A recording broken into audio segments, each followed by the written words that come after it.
O projeto de lei que prorroga a desoneração da folha salarial para as empresas de 17 setores da economia está na agenda de prioridades da Câmara Federal e poderá ser votado na próxima semana. Agora, com um detalhe: a proposta que beneficia os municípios com até 142 mil habitantes, com a redução da alíquota do INSS de 20% para 8%, pode cair nessa votação. Sátiro Salles.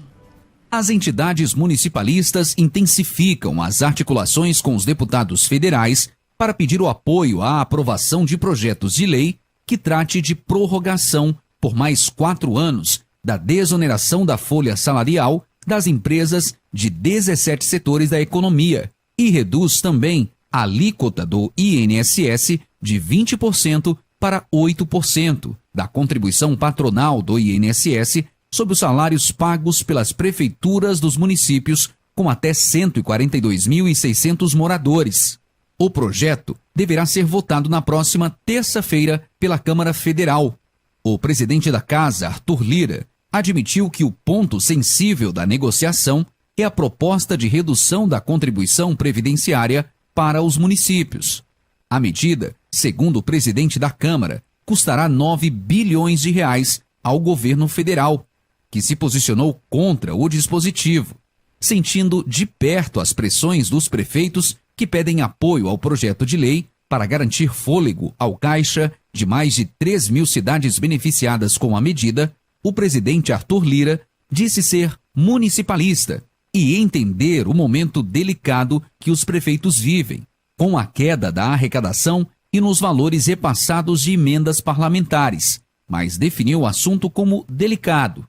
Segundo ele, o governo não teve força para barrar essa decisão na comissão terminativa do Senado e agora está negociando a derrubada pela Câmara da emenda que dispõe sobre a redução da alíquota previdenciária sobre a folha salarial dos municípios.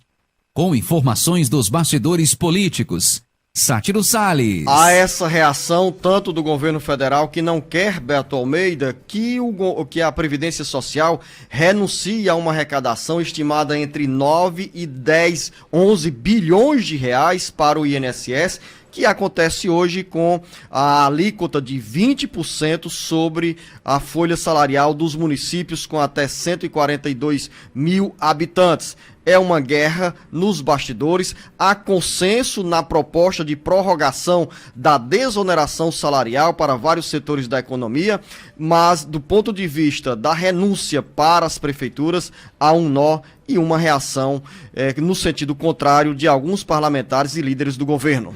Esse é o ponto realmente que está pegando, Luciano, porque essa questão da desoneração da folha, ela está desde 2017 aí em vigor, e os estudos mostram que realmente para as empresas que contratam desses 17 setores da economia, que realmente mais impactam na contratação de carteira assinada, de mão de obra com um emprego formal, Luciano, é que, para você ter ideia, nesse período, por exemplo, por quanto esses 17 setores da economia representam em termos de geração de emprego? Levantamentos mostram que eles representam algo em torno de 9 milhões de empregos formais, aqueles com carteira assinada. Então você percebe que são setores da economia que de fato dão retorno, rodam, como se diz, giram a roda da economia. E lógico, tem também o fato de que mesmo durante o período da pandemia, quando foi renovado entre 2017 e 2022, por exemplo, foram gerados 1.200.000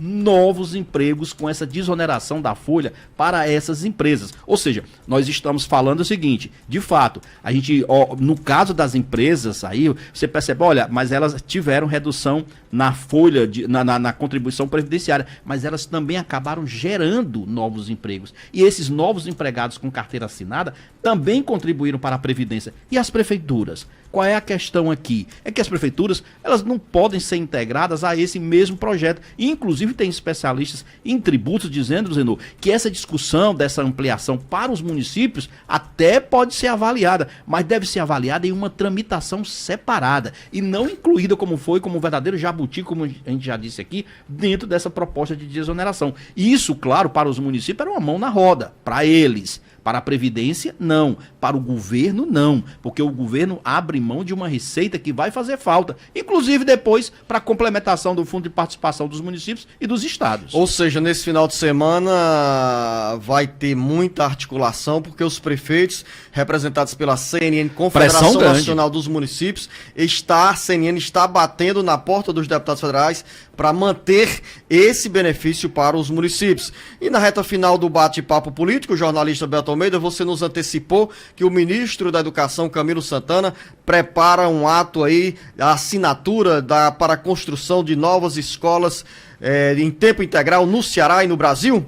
Exatamente, Luciano, mas aqui para o Ceará vai ser um verdadeiro pacote de obras de escolas integrais. Olha, vai estar sendo promovido aqui um evento que terá grande porte, e isso na próxima segunda-feira, a partir das 9 horas, para você ter ideia, vai ser no Centro de Eventos do Ceará.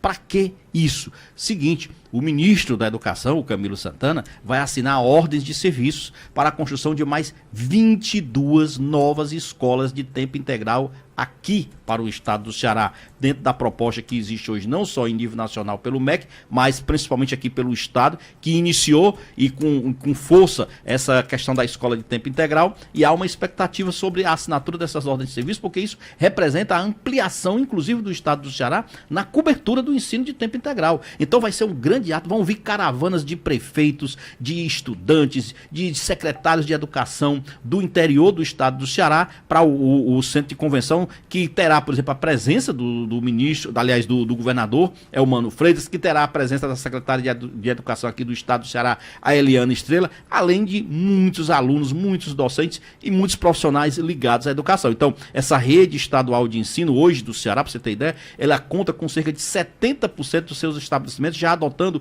o tempo integral. Então, e o Ceará caminha para ser o estado que mais avança na formação integral do ensino em tempo integral, do ensino integralizado aqui no estado do Ceará.